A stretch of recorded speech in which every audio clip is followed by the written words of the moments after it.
Good afternoon. Welcome to the press briefing by Mr. Campbell, Deputy State Secretary, Mr. Gabrielius Landsbergis, Minister of Foreign Affairs of Lithuania, and two guests from Latvia and Estonia, Mr. Vilumsons and Mr. Vseviov. The order of speaking is Lithuania speaks first, then United States, Estonia, and Latvia. Thank you. Ačiū labai. I'll be speaking in Lithuanian. Tai dar kartą džiaugiuosi galėdamas Vilniuje pasveikinti ne tik bičiulį Kurtą Campbellą, JAF valstybės sekretoriaus pavaduotoją, bet ir prie mūsų prisijungusius svečius iš Latvijos ir Estijos. Šiandien sutarėme stiprinti Baltijos šalių ir JAF bendradarbiavimą Indijos ir Ramiojo vandenynų regione, ypač atsparumo didinimo ir kovos su hibridinėmis grėsmėmis klausimais. Sutarėme, kad hibridinės atakos reikalauja konkretaus kolektyvinio atsako. Nei viena šalis neturi būti palikta viena. Mūsų neveikimas skatina Rusiją toliau eskaluoti, todėl delsti toliau nebegalime. Taip pat nebegalime nematyti, kaip intensyviai ir negrįžtamai plečiasi Kinijos ir Rusijos partnerystė. Kinija yra tapusi reikšmingiausia Rusijos bendrininkė kare prieš Ukrainą. Privalome į tai reaguoti ne vien stiprindami savo karinę paramą Ukrainai, bet ir imdamiesi konkretaus atsako užkirsti kelią Rusijos bendrininkių, Baltarusijos, Kinijos, Irano ir Šiaurės Korėjos pagalbai.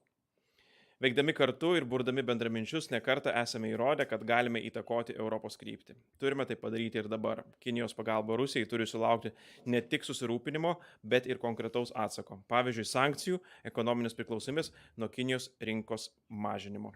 Dėkoju. Mr. Campbell, the floor is yours. Thank you. First of all, thank you, colleagues, for joining us this afternoon. Let me just take a moment to thank our Lithuanian host for excellent preparations, and I want to thank our other Baltic ministers for joining us here today for an important set of discussions. Just following on from what we just heard, our delegations spent a good part of the day discussing the urgent challenges associated with hybrid challenges that are afflicting all of our countries. Challenges that in some cases can be arson, in other cases can be intrusion on our airspace, involvement in our critical cyber and public venues of discussion. These are common challenges that are facing democracies in the current set of circumstances. And we four gathered today to discuss what steps we might be able to take together to address these urgent issues that are confronting each of us.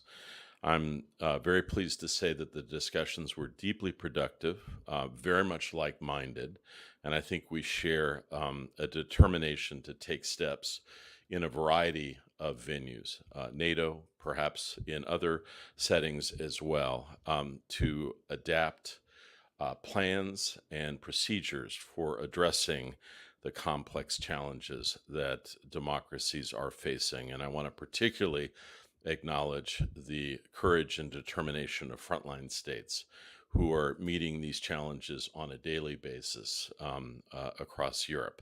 And it's been a pleasure to be involved in these discussions today. And we look forward to reconvening this group, perhaps with others, in the not too distant future. Thank you all very much. Mr. Vseviov, the floor is yours. Thank you very much. I would also like to begin by thanking our gracious Lithuanian hosts for the wonderful lunch and meeting that we've had. I would also like to thank Deputy Secretary of State for traveling this far to Europe and spending this time for us. The discussions we've had today focused on the Indo-Pacific region and Russia's illegal war of aggression in Ukraine. And I too want to concur with my colleagues. We are extremely like-minded on both of those topics. I'd just like to add a few points from my side, points that we discussed today and my conclusions from our discussions. First, security in Europe and in the Indo-Pacific region is interconnected. What happens here has an effect on the Indo-Pacific and vice versa. And we need to take this into consideration when crafting our foreign policy. Secondly, Europe and the United States can only succeed if we work together. We discussed at length various initiatives that we as Europeans and our allies across the ocean can take together to advance our shared interests here in Europe and in the Indo-Pacific region. And third, our credibility as international actors does not depend so much on the things that we say, doesn't frankly even depend that much on the things that we do. It depends first and foremost on the results that we manage to achieve. So we had a very results-oriented discussion today, and I'm happy to also announce that we decided to take this discussion into the future to see how and what we can do together as NATO allies and as governments to advance our core interests. And finally, I just want to reiterate that we were extremely like-minded on the fact that our commitment to Ukraine's territorial integrity and sovereignty remains absolute and steadfast. Thank you. Mr. Vilumsons, the floor is yours. Thank you. Indeed, as colleagues mentioned, we discussed...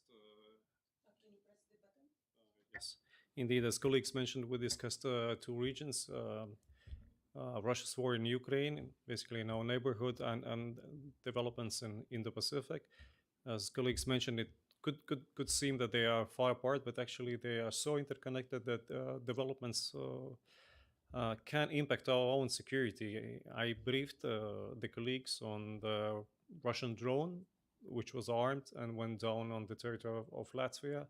Last weekend, we in detail briefed NATO allies in Brussels. I shared the information also here with colleagues. And here basically is the best example of how security or events in two different regions can be interconnected. We are, as EU and NATO countries, we are spending a lot of efforts on isolating Russia's military abilities to conduct war in Ukraine. But if somebody supplies Russia with military equipment that Russian military industry can use in waging war against Ukraine, it can end up also in our territories and threatening the territories of not only Baltic states but other frontline states. So we discussed these issues, how we can work together and maybe with other countries in Asia Pacific, Indo-Pacific region to prevent such avoidances of sanctions, and how to help the rule of law, how to help principles of UN Charter. We are preparing also as a Latvia, we are preparing for UN Security Council and a job in 2026. So for us, it's very important that the fundamental principles of UN Charter is not violated, and we are committed also to help to ensure that UN Charter principles are observed also in other regions. We as state or minister just visited several countries in Indo-Pacific, and will continue to do this to facilitate the peace in both regions. Thank you. Thank you all for your statements. Do we have any questions? Could you please introduce yourself and the media you represent? Thank you. Alisa Guseva, Lithuania National Radio and Television. Klausimas ministrui dėl...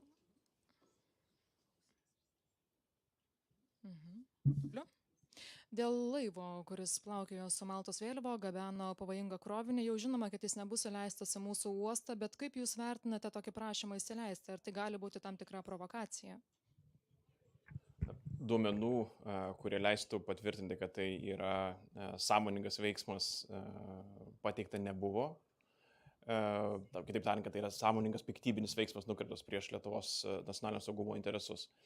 Tačiau, kai susidurime su Rusija ar kitais nedraugiškais mums veikėjais, tarptautiniais veikėjais, geopolitiniais veikėjais, visuomet turime galvoje ir galimybę būtent tokią, Taip tariant, turime būti geriau pasiruošę, labiau pasiruošę, atsargesni, negu dirbdami su bet kokia kita valstybė. Dėl to, kad tiesiog tos valstybės, tokios kaip Rusija, ne vieną kartą yra taikiusios prieš Lietuvą ir kitas mūsų kaiminės valstybės įvairiausias hibridinės priemonės, siekdamos tikrai piktybinių Lietuvai kenkiančių tikslų.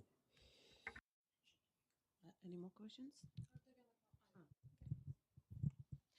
And a question for Latvian and Estonian ministers regarding the ship which is flowing from Russia and is carrying dangerous substances. Has your ports received a request for the repairs?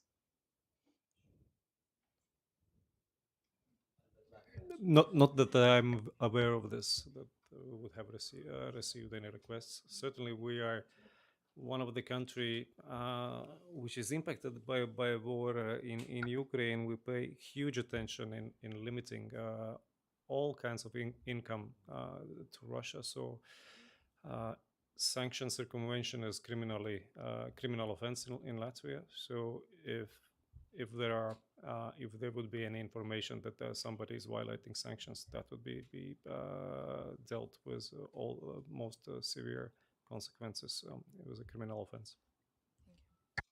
So I'm not aware of where we stand in this particular situation. What I can say is that we exchange information with our Lithuanian and Latvian colleagues extremely closely. We do not compromise on our security, and I will go back and see where we stand on the matter. And if you're still interested in Estonia's position, then we're happy to give you a more detailed insight into where we stand. But philosophically, we understand, we're with Lithuania on this.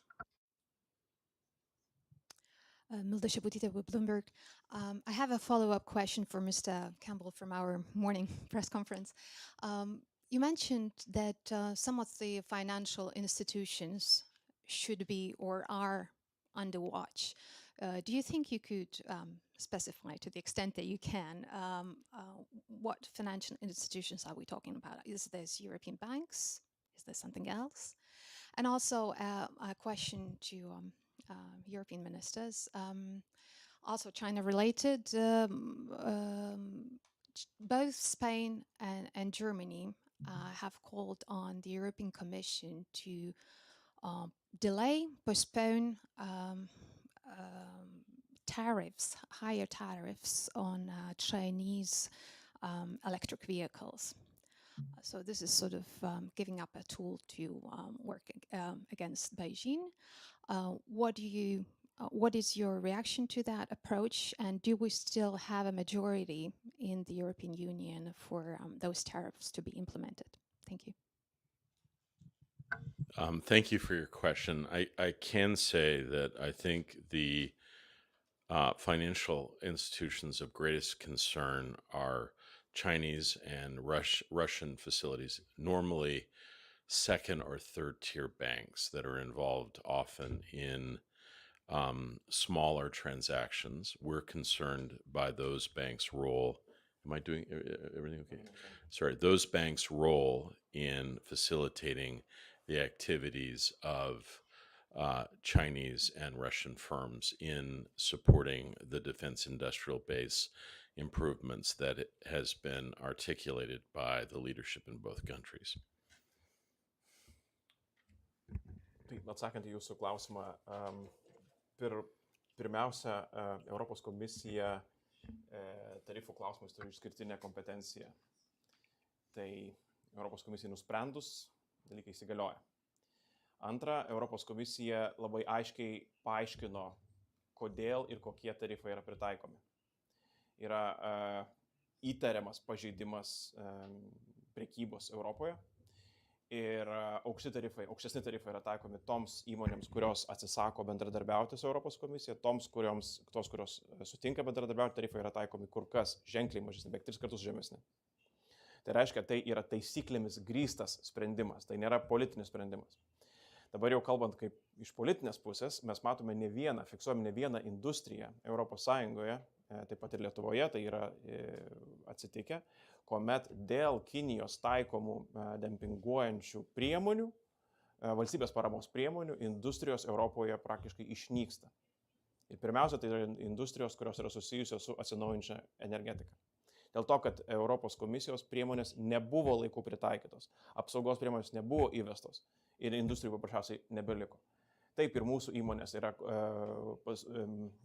teismuose ir arbitražuose su Kinija dėl Kinijos taikomų priemonių, tačiau jau dažniausiai tai būna post factum, būna per vėlu, kai jau tiesiog nebėra ką ginti, nes visą tai tiesiog yra sutelta Kinijoje dėl kur kas ženkliai su valstybės parama sumažintų kainų. Ar mes iš tikrųjų esame pasiruošę matyti ir Europos automobilių industriją atsidurančią tokioje pačioje situacijoje? Na, kaip stebėtojas iš valstybės, kuri neturi plačios automobilių industrijos, galiu pasakyti, aš to nelinkėčiau Europai. Dėl to manau, kad Europos komisijos priemonės yra racionalios ir vėlgi, kaip pabrėžiau pradžioje, taisyklėmis grįstos.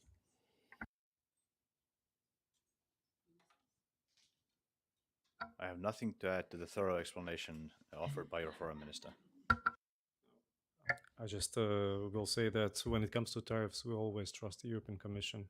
Our security depends not only, of course, from effectiveness of NATO, but also from the effectiveness of EU institutions and strengths of Europe. So if Commission comes with proposals that tariffs should be imposed, we trust their proposals. Thank you.